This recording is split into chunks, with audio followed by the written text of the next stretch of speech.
Hey, in this video I want to show you my Omnidesk setup and give you an honest review of what I think of it. This video is not sponsored, but you can use my referral links below in the description. First of all, this is the accent table, and then this is the wildwood peasant wood. This is large, which is I think 150-ish centimeters wide. And this is like their standard, most popular version. And obviously, I think you probably know this is a motorized standing desk. So you can press the button where you preset a certain height. So this is my seating height that I preset. This is my chair from IKEA. And the thing about this is that you can also set limits, like a minimum and maximum height limit if you are working in a very tight space, you know. So I have this set at this certain height so it doesn't knock into my drawers, which actually it has happened multiple times already.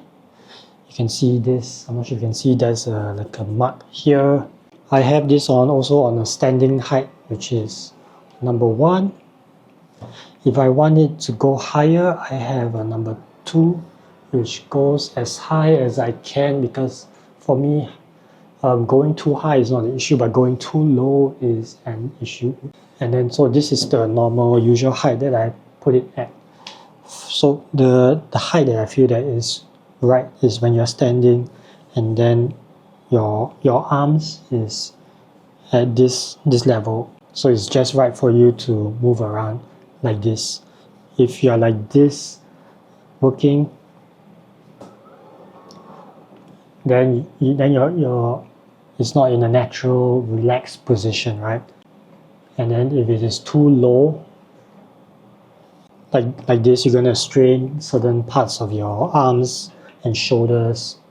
So another thing is that you should have it your monitors at a height where it's eye level and a bit higher, ideally. That's my opinion. So this is from Prism, the dual monitor stand or clamp or whatever this is. I have these 2 monitors already previously from my previous desk setup, but I still want to keep the 2 of them, right? So I need a dual monitor stand like this, and I think it's alright, really. It's not great, but it works for this setup. If I want to move this, turn it around, I don't know if I should do it, because it's going to be messy. So if I want to move this monitor around vertically, which I had before in my previous setup, something like that. I don't want to do it fully, but if I put it like this over here is hitting too close to the desk visor already. As you can see, the height of this stand, these 2 monitor stands, is not flexible enough to go even higher. It can go lower, but it can't go higher. If this is a huge issue for you, then I don't recommend this, but if I could choose, I'll probably do more research and then find another product that is more suitable to my needs. The ability to actually maneuver this is not great, you know. It's a bit hard to move it in the specific direction to, let's say, flush these 2 together.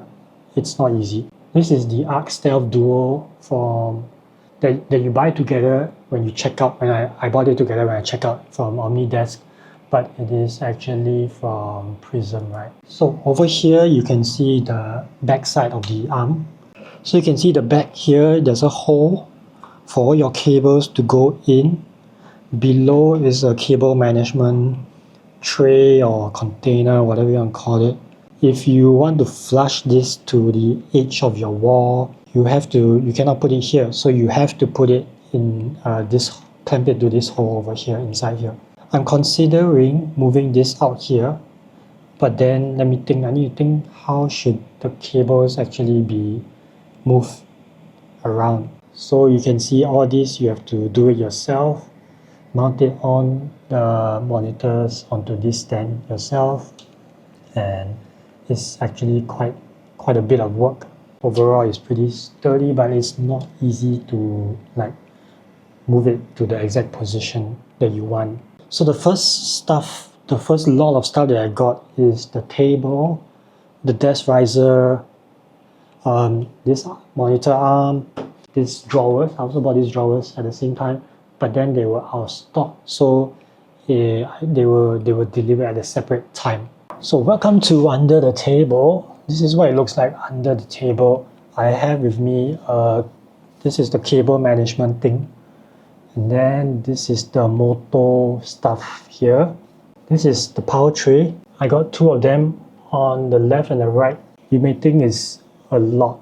Two trays is a lot to put under your table, but for someone like me, I have a lot of things that I can just plug. So for example, I have my PC, and then I have this display adapter thing for my MacBook, and then I have a monitor 1, monitor 2, and then this one connects to this side here.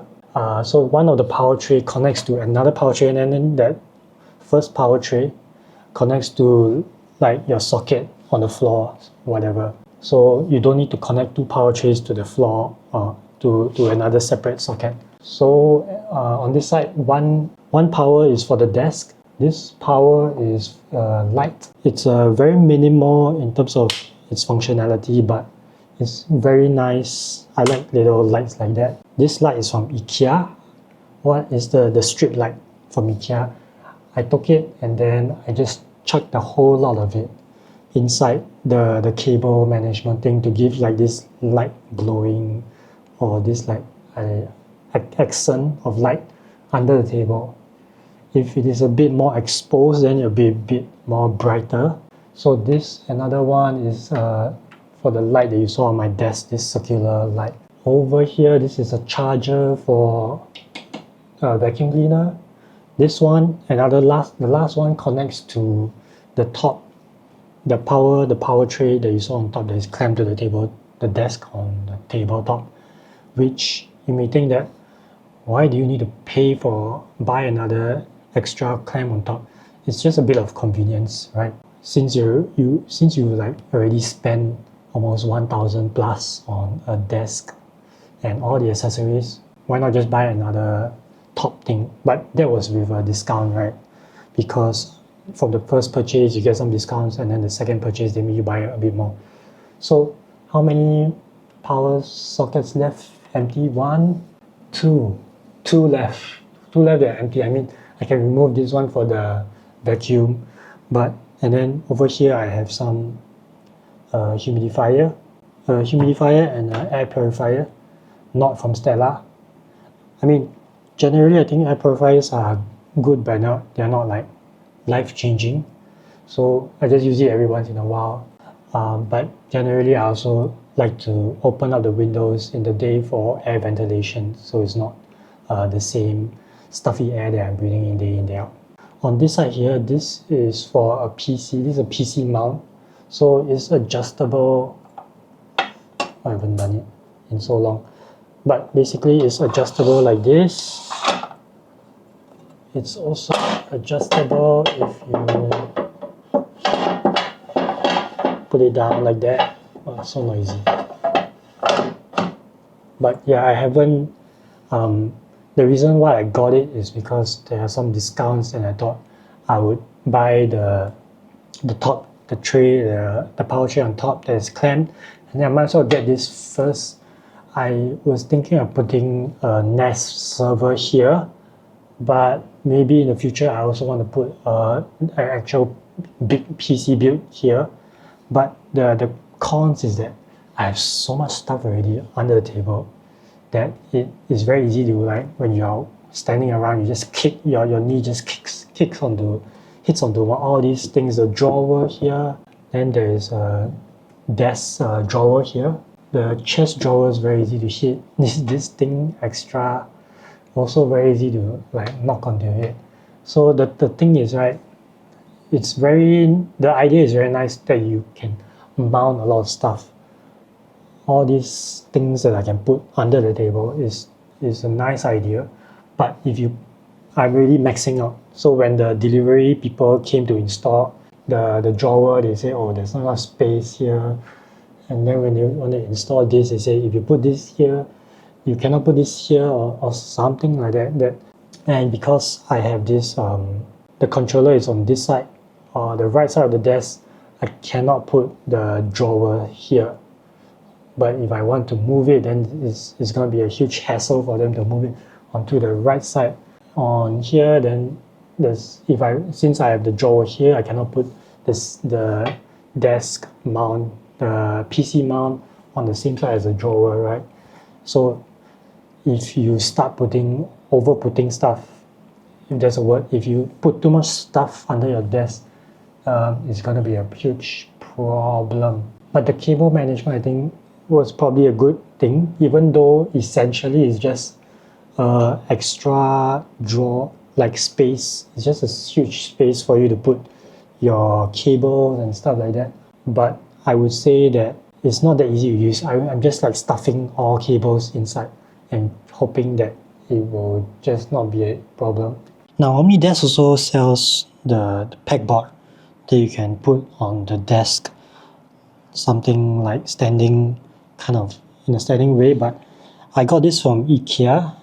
You need to purchase this separately, this mounting, and then the pegboard is separate, and then all these accessories that you hook on is all separate. So the hooks is separate, this clip is a separate purchase. But the good thing is that it's very flexible. You can put a lot of different stuff that you want. You can put it anywhere along the pegboard.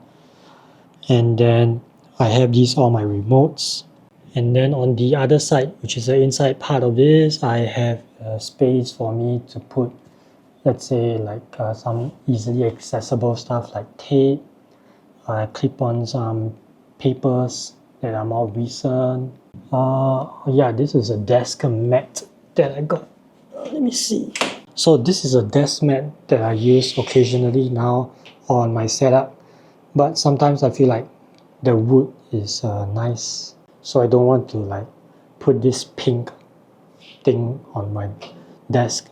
Before it was really much bigger, and then I just cut it off here and make a shorter one for just an area to rest my hands. If I want to like put food and drinks while I'm working here, I just find it a bit better to put on a mat than on the actual table itself. Okay, so when I got my Omnidesk, I had quite a bit of discounts here and there. So whenever if you decide to buy it, try to look for the best discounts, whether it is going in store, and you'll be asking the sales reps what is the best discounts that they currently have. They seem to always be on some kind of discount, whether it's on IT show right now, or whether it is purchasing in store or purchasing online or purchasing from Shopee. I don't know. Really depends, I think, on your product, what you're actually buying. They also gave me this wild wood polish and included the cloth for it, which I do use it to clean every once in a long while, maybe about once a month, once every three weeks kind of thing. I feel like the table is quite dirty. I'll give it a very general clean with some wet tissue, and then after that I use this like a oily thing that you just rub over, so it makes it a bit more shiny looking. I really have no idea what I'm doing regarding this. This was included free. Sometimes I think that they rotate the freebies every once in a while, so it really depends on when you buy it. Another thing is their warranty. So they give I think minimum 5-year warranty on the desk itself, not the wood, not the tabletop, but the actual, I think the desk system, the motor system. And then you have bonus warranty this here and there. If you post it on social media and tag them, you can get, I think, 2 years warranty extension. I haven't got mine approved yet, so we'll see about that. But generally, I think for now I have 8 years warranty, which is pretty long. thing about this is that I really plan to keep this for the long term. So 8 years warranty means that if and when I move after this, I'll dismantle it and then bring it along to the new home, the new place that I will be in. So if you think about it, in like 10 years, you're going to use this for 10 years, you spend $2,000. That is about, what, $200 a year? You can think about it that way. And then $200 a year, maybe that's $20 a month in the long term. That's one way to think about the cost. But it does feel pretty expensive for a standing desk. If you're just looking for a basic standing desk, I'm sure you can find a lot more cheaper ones. You can get the one from IKEA where you crank it up manually, which I think it's really a good thing. The difference is that the motor system here is reliable somewhat. I mean, there were some occasions where it failed on me. For example, so I haven't touched on it, but one part of this is that you can put it on wheels. So you can see here that I have wheels on my Omnidesk, and this is so good. I cannot imagine not having this on wheels. I just move it around so easily. Let's say for whatever reason I want to rotate around and then face that side instead. It's so convenient. It takes maybe 5 minutes, 10 minutes at most to just move things around, move the cables underneath, move the drawers a little bit. I think 5 minutes is really all you need to just move things around with the wheels on, assuming you have the space to move things, to move it around. But generally, these wheels have added so much convenience to the desk and using the desk. It was 49 Sing dollars before discount. So it's a really good buy. I think it's even more valuable than the actual the motor itself, because wheels are so good. You don't need to lift all the weight on the monitor, the desk. This desk riser is actually really heavy. You can't tell by just looking at it, but this desk riser is really heavy. So imagine lifting up all that weight to move it a couple inches even is just a lot of work. So the wheels are really good. So downside number one is the price, but I can say that what you pay is what you get in general. The market, this is the price that you're getting it for. Number two is that it doesn't really have a good sensor system where if you have things underneath, it will stop the motor from going, you stop the table from going further down or further up. Maybe it does, but it's not working well in my experience. That's why my desk is, my drawers are somewhat damaged. So you can see here, this one like this. I'm not sure about this, if it was the table. And then some scratches and dents like that. Maybe the lesson here is to buy cheap or relatively cheap desks that are cheap drawers that you don't mind getting damaged, because these IKEA Alex drawers are not that expensive. The next issue that feels like a huge deal, at least in the beginning, was this tabletop actually get scratched pretty easily. I'm not sure, maybe is it this specific tabletop or just general solid wood tables in general is just easily scratched. So for example, I have this stand from IKEA for my phone that I always use, and then I think it just makes these scratches on the table. Not sure if you can see, but from a certain angle you can see a lot of scratches. Let's just move it away. So the reason I got this cardboard on is because the scratches, I feel like the scratches are just too, I think it's not that obvious in camera. I can't find a good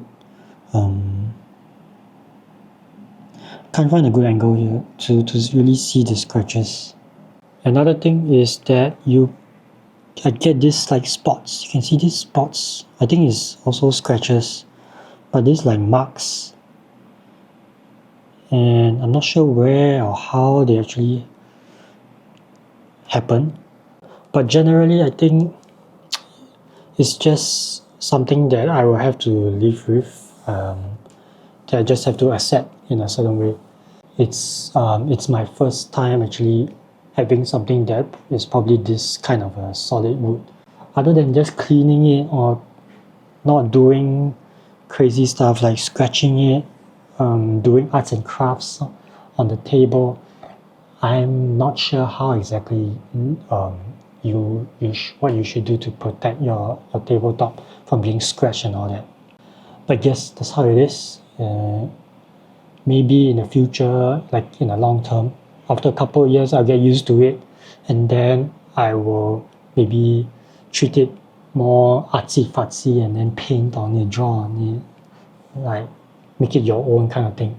So in my next video, I'm thinking I put the monitor arm back over on this side and then see if it helps to give more space for the desk area, because I don't see a whole need to flush it all the way to the wall because I still need to open my windows on the back side. And that's it. Thanks for watching. Watch the rest of my videos for my room tour and all that stuff that I'm putting out.